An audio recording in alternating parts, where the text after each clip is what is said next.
Hi, we are going to inject orthosamid injection to this patient. Before that, I'm going to see if she has got any fluid in her suprapatellar pouch. On the screen, you can see she has got fluid in her suprapatellar pouch. So the first step will be to aspirate that fluid.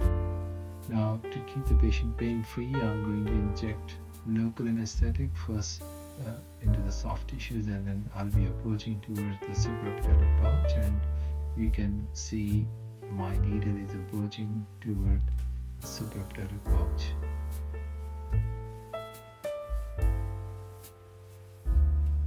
So the purpose of injecting local anesthetic is to keep the patient pain-free during all this procedure. You can see my needle has approached the suprapatellar pouch. You can see the needle moving backward and forward, and you can see the local anesthetic dropping into the suprapatellar pouch. So after putting the local anesthetic, I'm going to aspirate this synovial fluid. So normally synovial fluid is formed inside the knee joint for lubrication, but when this knee joint lining become inflamed, it starts producing more fluid. So to give this patient relief, I'm going to aspirate this fluid, extra fluid, and you can see my needle is doing that job. It's aspirating the extra amount of synovial fluid from the suprapatellar pouch. So you can see my needle, which is very nicely placed in the suprapatellar pouch, and this is the most important step in this injection, that when you inject orthosamid, you inject it into the right place. So now you can see I've aspirated about 20 ml of synovial fluid, which was formed by the inflamed synovium.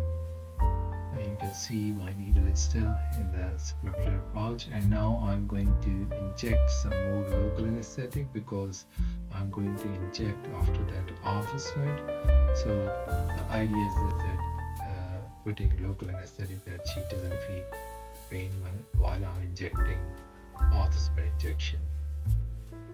So now you can see my needle is in the suprapatellar pouch, and the fluid is dropping into the suprapatellar pouch, which we have already aspirated before.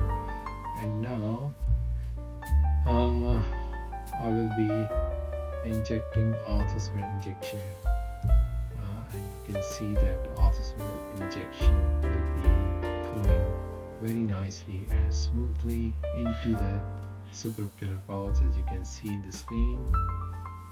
So it's flowing very nicely, so I'm very happy that it is going where it should be. So the procedure is going very well. Patient is comfortable. So you can see that I've aspirated 20 ml of synovial fluid, and I've injected orthosamid into this patient's joint, and she didn't feel any pain, and she is fine, and hopefully within 6 to 8 weeks time she will start feeling better.